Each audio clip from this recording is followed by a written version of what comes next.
They fined me $850 for unauthorized landscaping because I planted 2 rose bushes on my side of the property line.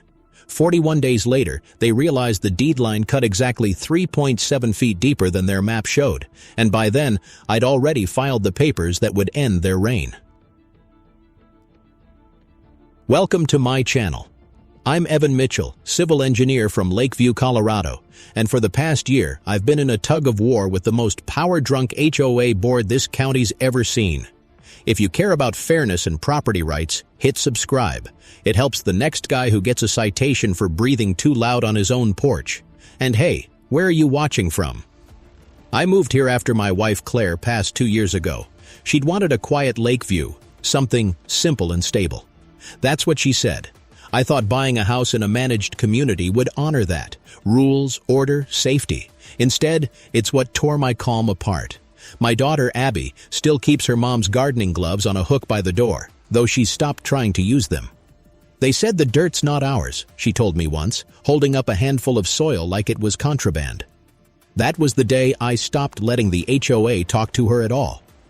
At first, I played along. Meeting notices, compliance checklists, glossy newsletters about community enhancement. Then came the fine slips, white envelopes with pink headers, $75 for a trash can visible after 8 a.m., $150 for mailbox discoloration, even though it was factory paint. They escalated to a major infraction for unauthorized soil disruption, those same rose bushes Abby and I planted for her mom's anniversary. When I challenged it at the open meeting, the president, a woman named Denise Hartley, snapped her binder shut and said, "You're on our land, Mr. Mitchell. We decide what's permitted." The room went quiet. Every chair creaked. I remember the so's, and of my pen clicking once in my pocket, my thumb shaking. "Ma'am," I said, "I pay property tax on every square inch of that soil." She smiled, the way a cat looks at a bird behind glass. Not if you read the plats the way we do.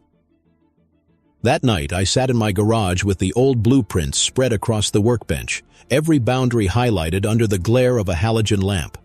Claire's handwriting was still on one corner from years back. 0.23 acres, ours. The county map online didn't match the HOA's overlay. Their version was drawn in 2009 by a developer's surveyor, one who also happened to sit on the first board. I printed every discrepancy I found. My neighbor, Tom Garcia, came over holding 2 coffees.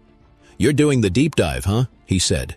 Tom used to be a city zoning inspector, the kind of guy who measures a setback just to relax. They pulled the same trick on Lot 17 last year, reclaimed a fence line, called it easement correction. The owner moved.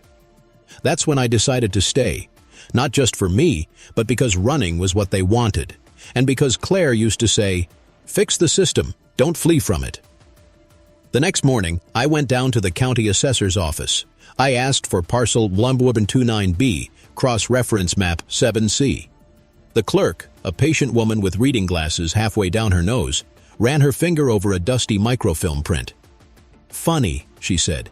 "The HOA never recorded their revision with us. The legal boundary's still the original, your version." Knowledge nugget number 1.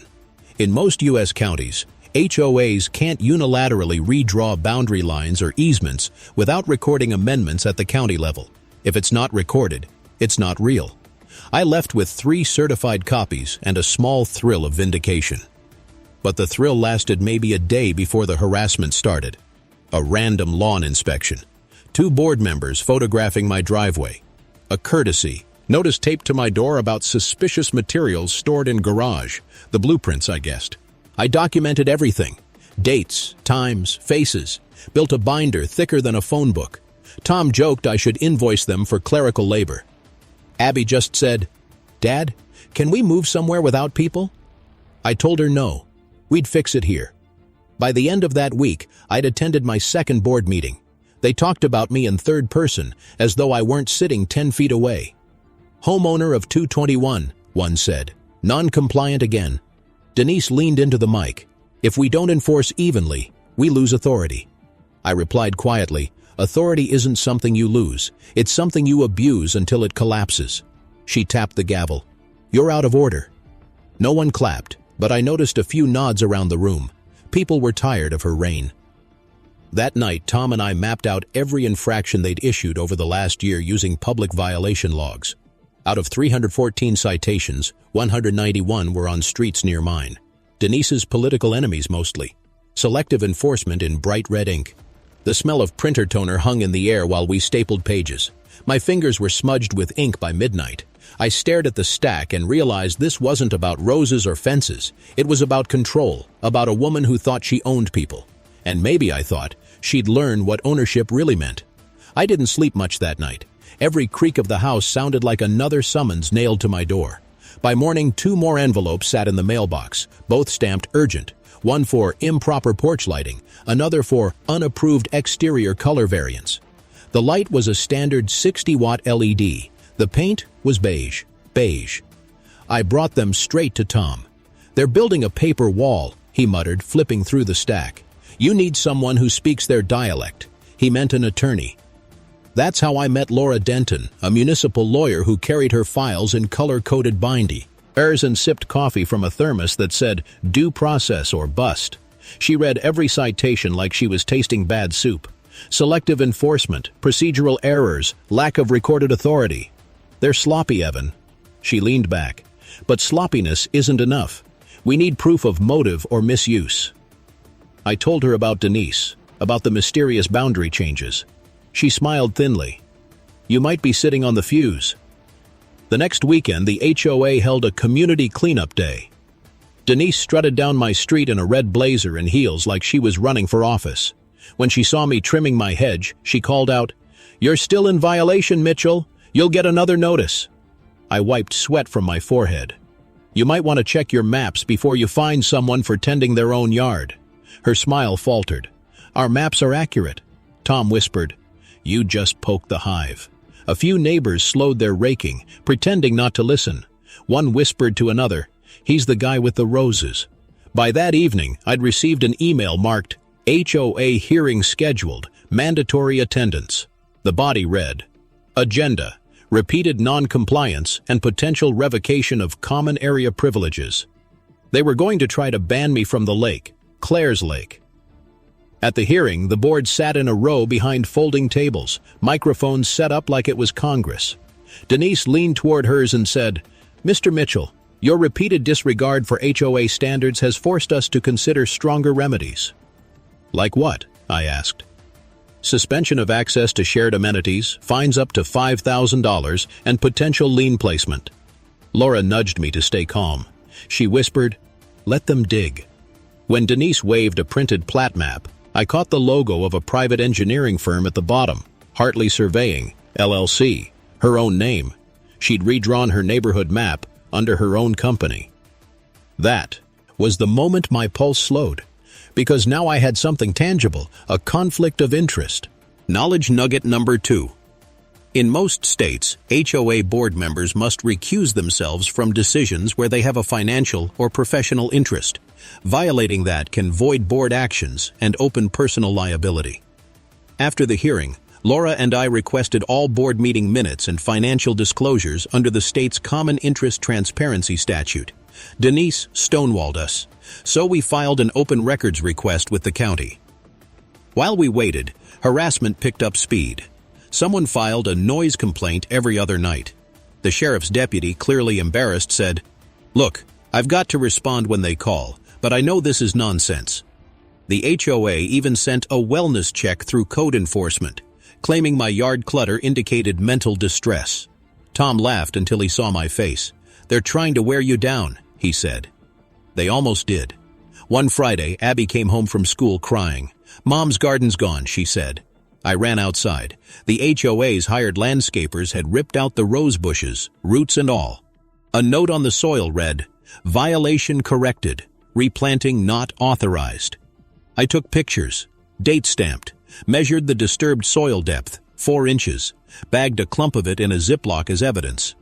Laura came by that night, uninvited, but welcome. "You okay?" she asked. I showed her the photos. She sighed. They just turned a civil dispute into property damage. We sat in silence for a while. The hum of the refrigerator was the only sound. "You're thinking of quitting," she said. "I'm thinking of Abby," I replied. "She's 11. I can't have strangers tearing up what's ours. Laura looked toward the empty garden. Then we make it count. That was the pivot. I stopped reacting. I started planning.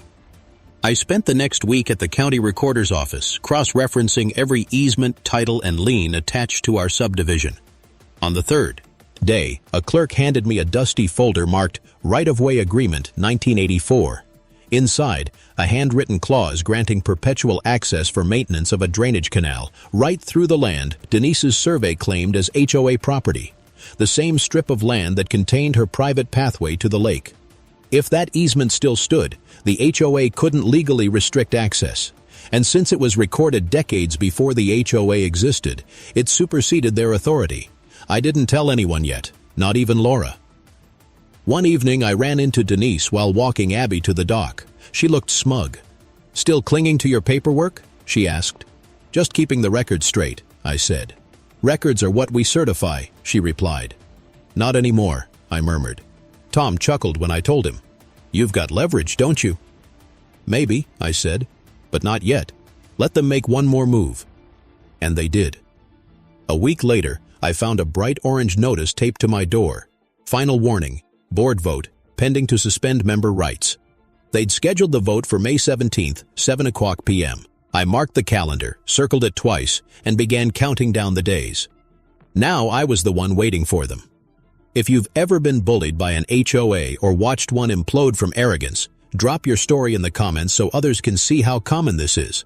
And if you're watching this thinking, "I'd have caved already," remember, documentation is armor. The countdown became ritual. Each morning, I'd cross off another square on the kitchen calendar beside Abby's lunch menu. 23 days left. 22. Each X felt like a heartbeat. Meanwhile, the file thickened. The county mailed back the certified copy of the 1984 right-of-way agreement. Ink faded but legible. The signature belonged to Daniel Reeves, the original landowner before the developer ever filed the HOA charter. It granted a permanent and transferable MA, in tenants access easement, along a 30-foot strip bordering the lake. That strip included not just the pathway, but part of Denise's so-called private shoreline patio. I called Laura. "If I control that easement," I said, "I control the path to the lake." She paused. "Technically, yes. The HOA can't restrict it, and any revocation attempt would require unanimous owner consent and county approval. But you'd need standing." "I do now," I said. "Parcel 1129B abuts the easement. Reeves's heirs conveyed rights to all adjoining lots. It's recorded." Her tone sharpened. "Don't tell anyone yet. Let them vote, let them overreach. Then you pull the pin." Tom stopped by that evening with a case of Shiner Bock. "I heard Denise bragging at the mail kiosk," he said. "She thinks you'll cave once they suspend your lake rights." "Good," I said. "Let her think that." We toasted in silence. The crickets were loud enough to drown our worries for a minute. Knowledge nugget number 3. Easements recorded before an HOA's formation usually override HOA control unless the declaration specifically extinguishes them. Always check the chain of title, not just the HOA's maps. The next few weeks turned into a harassment montage straight out of a bad sitcom. I logged 9 separate notices: trash bin visible, improper hose storage, mailbox alignment, grass height exceeding 3.5 inches. One even accused me of curb overwatering. Tom filmed 2 board members pacing my yard with tape measures. "Smile, boys," he muttered. "You're on candid camera." By the 10th notice, Laura advised me to send a cease and desist letter citing harassment under Colorado Revised Statute 3833.3, 209.5. I mailed it certified, signature required. Denise signed for it herself. For a few days, the silence felt eerie. No emails, no citations. I knew it meant they were regrouping. One afternoon, while measuring the easement line with a contractor's wheel, I found a freshly installed private property, no trespassing sign bolted into the ground, smack in the middle of the public right-of-way. I laughed out loud. Denise had literally claimed the county's drainage path. I photographed it, logged the GPS coordinates, and emailed the evidence to Laura. She replied within an hour. "Perfect. Let's line up a neutral authority for the hearing. Someone who can verify this in real time." We settled on Deputy Carl Bennett, the same deputy who'd handled the bogus noise complaints. Glad to help, he said. I'm tired of wasting gas on their nonsense. Every step was methodical now. I'd wake before dawn, review statutes, highlight sections. Abby would pad into the kitchen, hair tangled, holding her cereal bowl. "You're fighting them again?" she'd ask. "I'm fighting for us," I'd answer. She'd nod like she understood more than I wanted her to. Late one night, I reread Claire's last letter, the one she'd written when the chemo stopped working. "Keep something growing, Ev, even if it's just one thing that reminds you we made roots." I ran my thumb over the creases. Those roses had been her roots, and Denise had torn them out. The rage settled into precision. 4 days before the vote, Tom texted, "Board circulating rumor you're selling. They think you're scared." I replied, "Let them bet on that." He sent a winking emoji. "Can I bring popcorn to the meeting?" The day before the vote, I visited the county clerk again and paid $34 for an official assignment of easement rights, my name inked beside Reeves's heir signature, stamped, notarized, and recorded by 4:12 p.m. I slid the document into a plastic sleeve and locked it in my briefcase. Visual beat number 1. That night, I lit a small fire in the backyard pit, holding the last HOA violation letter above the flames. The paper curled and blackened until only the red header "Final Warning" remained, glowing like an ember. Abby watched from the porch, silent, wrapped in a blanket. "We're not the bad guys, right?" she asked. "No," I said. "We're just the ones who stopped running." For the first time in months, I slept without jolting awake.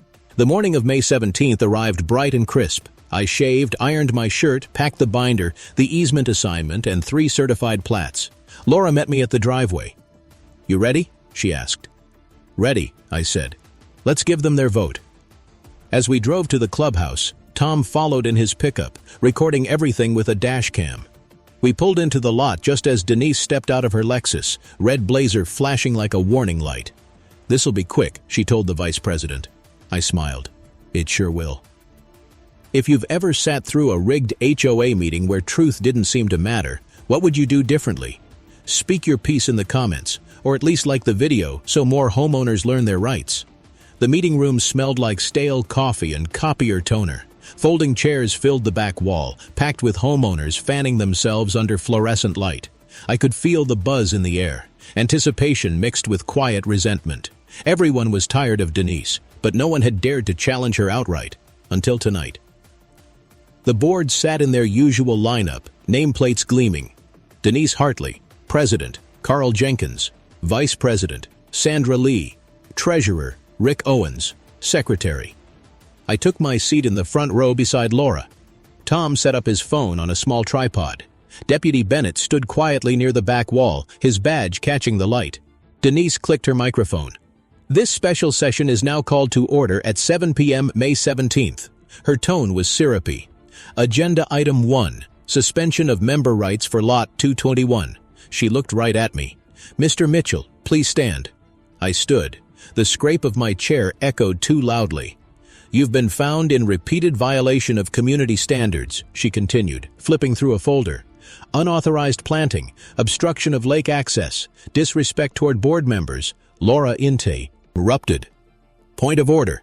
Before any vote, my client has the right to inspect the evidence and present rebuttal." Denise frowned. "This isn't a court, Ms. Denton." "True," Laura said, "but it's still bound by state common interest law, Section 209.5, requiring procedural fairness and transparency. I'm sure you know that." Murmurs rippled through the room. Denise cleared her throat. "Proceed then, briefly." Laura nodded to me. I opened my binder and laid 3 documents on the podium: the certified county plat, the 1984 right-of-way agreement, and the newly recorded assignment. "These are public records," I said. "They show that the HOA does not own the land they claim. The pathway to the lake lies within a pre-existing drainage easement, which I now lawfully hold." Denise's eyes narrowed. "That's absurd." I turned toward Deputy Bennett. "Deputy, would you verify the map's coordinates with your patrol GPS?"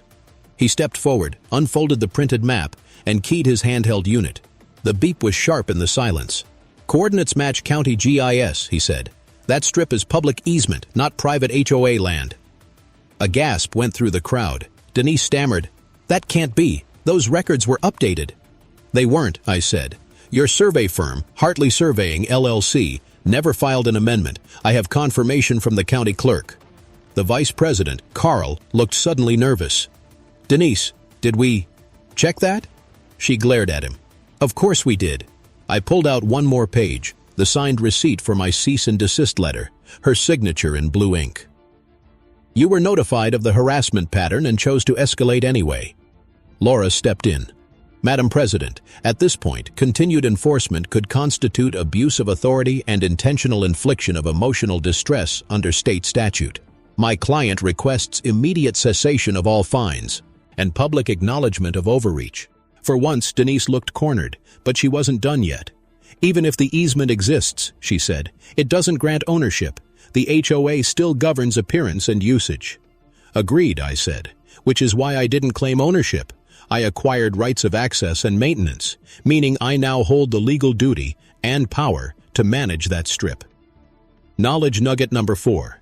Easement holders often assume not just access rights, but maintenance authority within the defined boundaries, including control over vegetation, signage, and obstruction removal. Deputy Bennett folded his arms. So technically, Mr. Mitchell could remove that private property sign himself and be within his rights.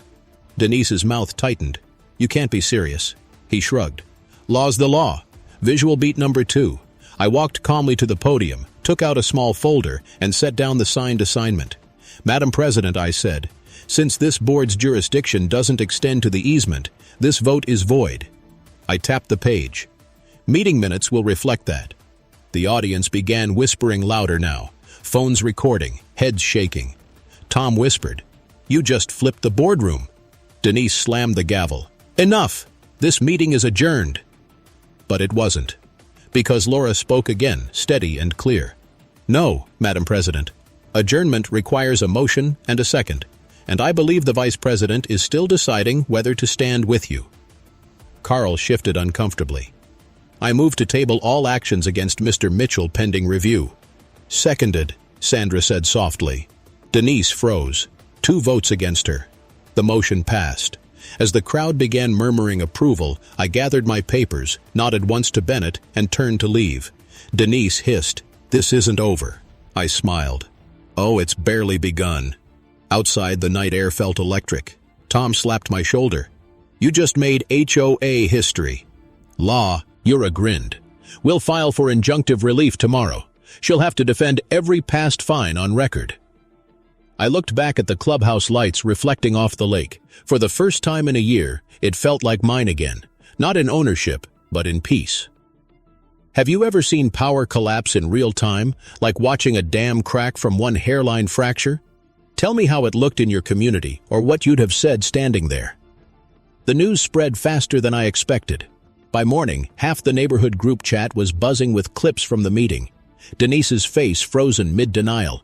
Deputy Bennett confirming the coordinates, the exact second her voice cracked. The video had nearly 6,000 views by noon, tagged HOA Power Trip Exposed. That was the start of the retaliation blitz. By Wednesday, 3 fresh citations arrived. Vehicle parked facing wrong direction, improperly secured mailbox latch, unauthorized removal of sign. The last one made me laugh. It was the private property sign I had legally removed from my easement. Tom read the notices aloud on my porch, wheezing between laughs. They're flailing, man. This is desperation paperwork. Laura wasn't laughing. Each one is still actionable. They're building a record to counterclaim harassment. Keep your calm and document everything. I bought a body cam.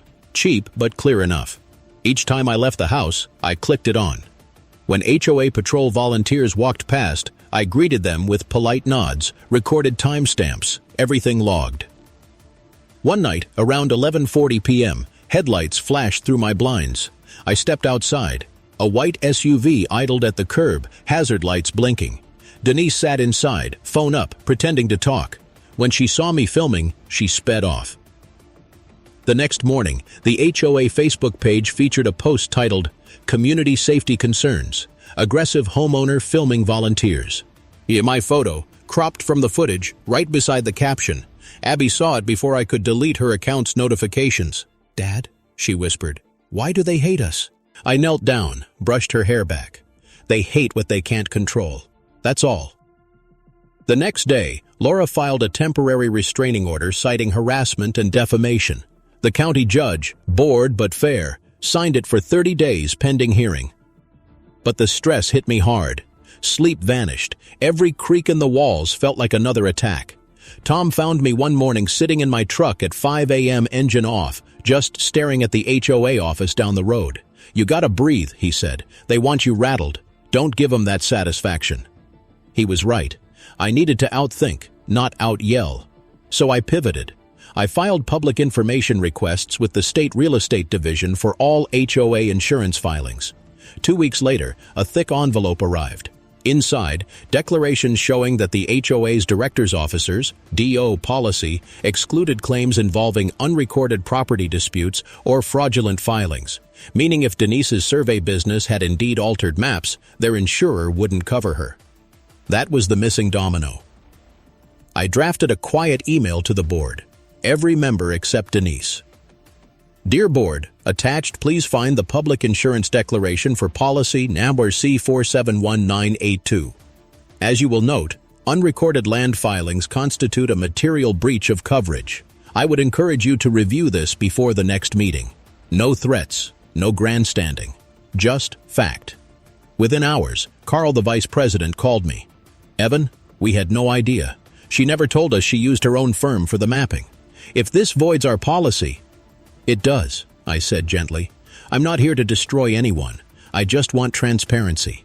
He sighed. "You might get it sooner than you think." That night, Denise posted a furious message accusing me of spreading misinformation.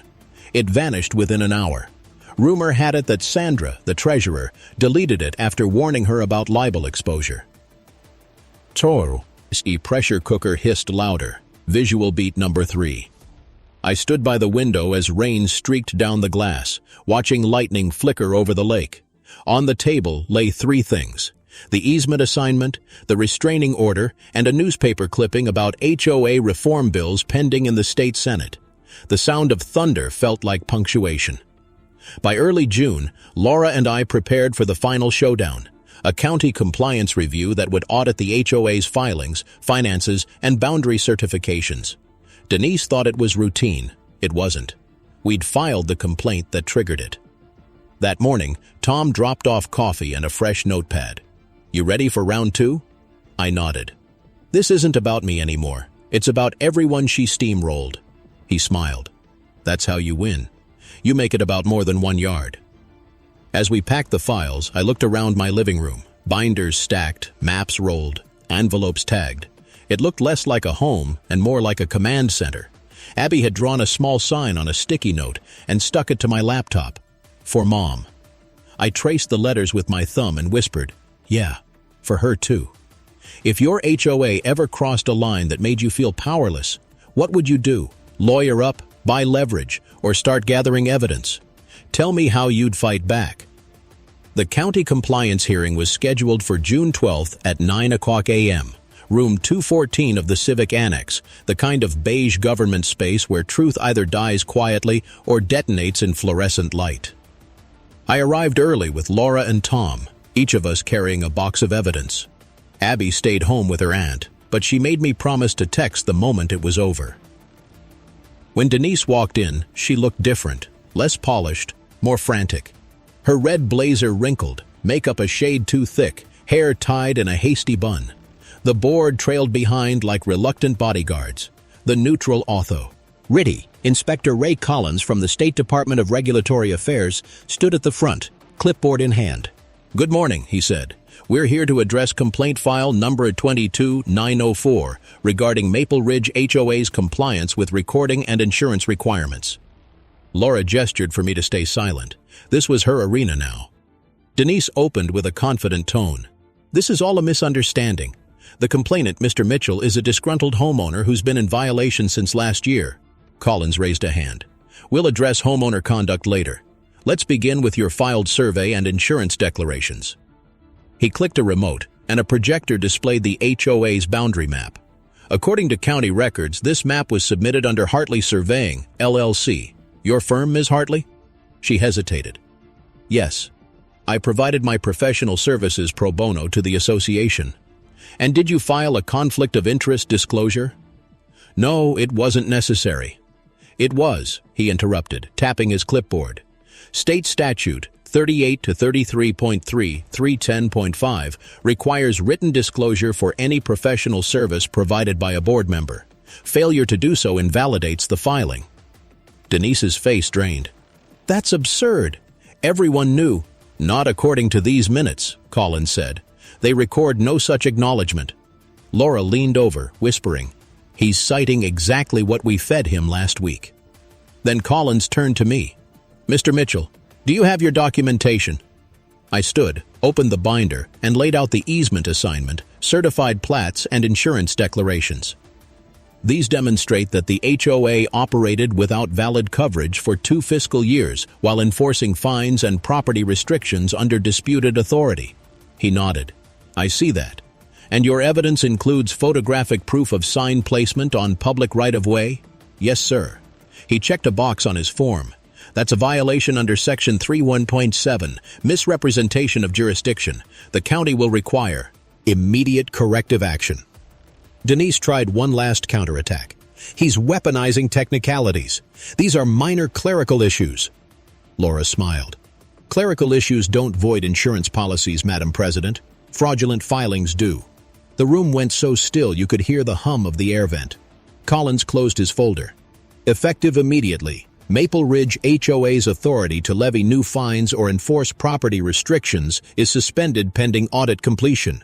All current citations are hereby void. Gasps, whispers, a few quiet claps from the back. Denise's chair screeched as she stood. You can't do that. I just did, he said calmly. Expect a formal notice within 10 business days. That was reversal number 1. My secret leverage, lawfully acquiring the easement, had detonated the whole structure from the inside. Outside, reporters had already gathered. Someone had tipped them off, probably Tom. Mr. Mitchell, one called out, do you think this will lead to criminal charges? I kept my tone measured. I think it'll lead to accountability.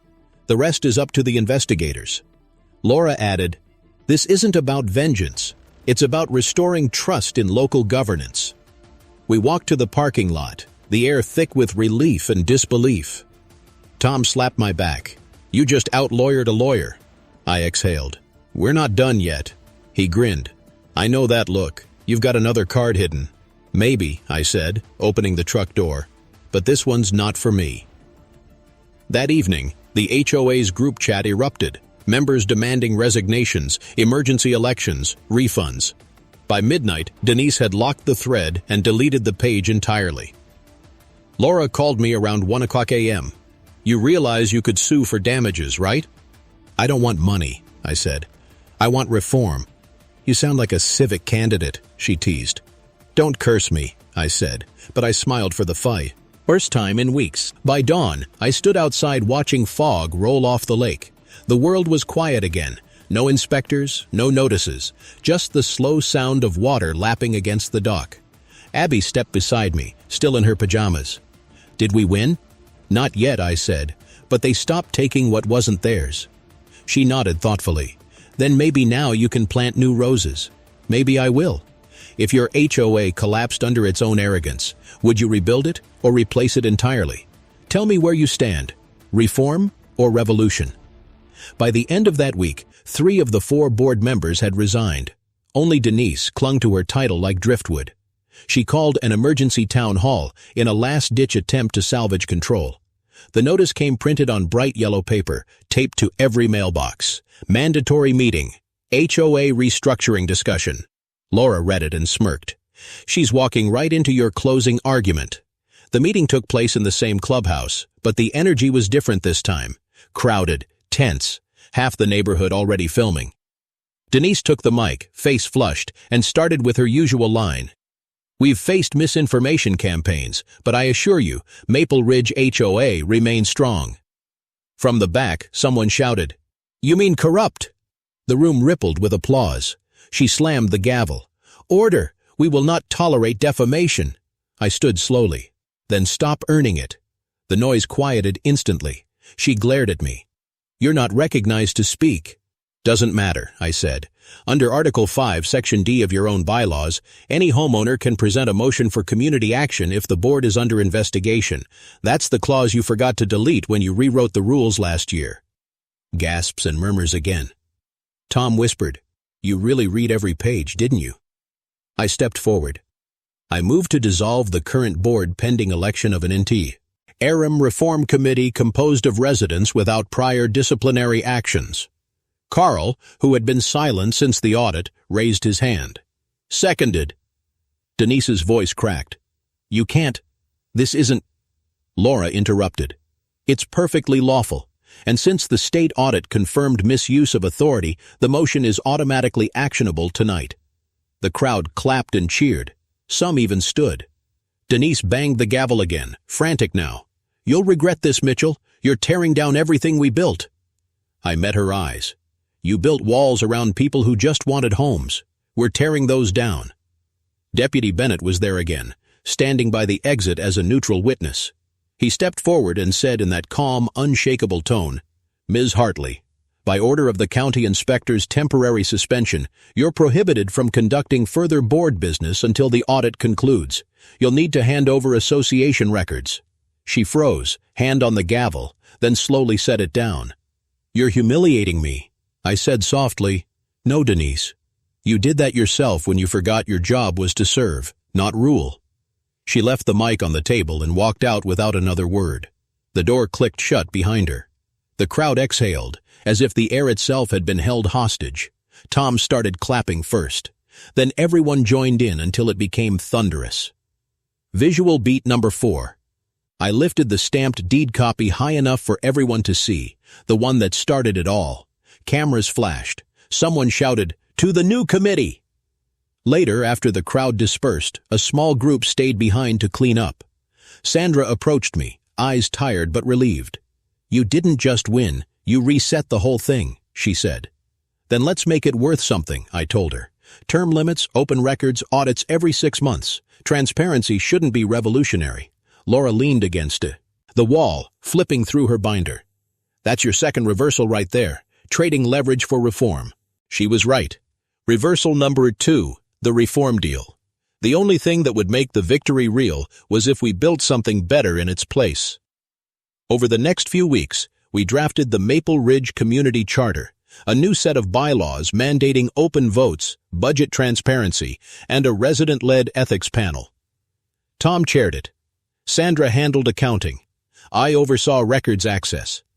Abby painted a sign that read, "Community Day, all welcome," and taped it to the clubhouse door. For the first time, laughter echoed through those halls instead of gavel cracks. Laura dropped by one afternoon to hand me a stack of finalized filings. "You're officially free of HOA violations," she said. And for what it's worth, the state referred Denise's case to the Attorney General for review. I nodded, absorbing it all. Justice wasn't loud. It was quiet, like breathing after being underwater too long. If you were sitting in that room, would you have voted to dissolve the board or given them another chance? Drop your verdict below. I want to see where people draw their line. Denise's resignation letter arrived by certified mail 1 week later, short, bitter, and unsigned except for a shaky scribble. "Effective immediately," it read, "I step down as president of Maple Ridge HOA." Attached was a separate page from the State Attorney General's office confirming an active review of potential falsified filings. I didn't feel triumphant, just quiet, like standing in an empty church after everyone's gone home. We spent the following month rebuilding. The new committee voted to lower annual dues by 15%, suspend late fees for senior residents, and create an online archive of every meeting, recordings, budgets, minutes. For the first time, nobody feared asking questions. Tom chaired the ethics subcommittee, holding his ever-present thermos during every session. Sandra handled the first. Transparent audit. She found over $14,000 in misallocated landscaping funds, which we redirected to playground repairs.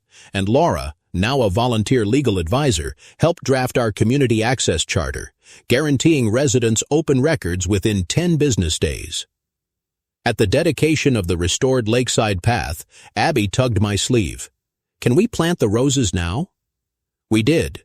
Side by side, 2 red rose bushes in the same patch of soil they once tore apart. As we watered them, she said, "Mom would like this." "She'd love it," I said, and meant it. That night, the local paper ran a headline: "Homeowner leverages obscure easement to reform, HOA, Maple Ridge residents vote for transparency." Beneath it, a quote from Laura: "Justice doesn't always need a courtroom. Sometimes it just needs paperwork and patience." Then came the calls, reporters, neighboring HOAs, even a councilman asking if we'd share our new charter template. We agreed. Reform only mattered if it spread. Knowledge nugget number 5. After any HOA governance scandal, the best prevention isn't stricter punishment. It's structured transparency. Mandatory audits, rotating leadership, and recorded votes prevent small power from festering into absolute power. A month later, we held the first community day. Families grilled on the lawn, kids fished off the dock, music floated through open windows. Deputy Bennett stopped by in uniform, off-duty. "Feels different here," he said. "It is," I told him. "Different because everyone knows where the lines are now." Laura laughed, sipping lemonade. "You realize this all started over 2 rose bushes?" I looked at the garden and smiled. They were just the symptom. The disease was arrogance. Before sunset, I walked alone to the clubhouse podium, the same one where Denise had once ruled with her gavel. I set down the stamped deed, still framed in plastic, and beside it, a laminate. A copy of our new charter. "Property defines borders," I said quietly to the empty room. "Community defines worth." A hush of wind rattled the blinds like applause.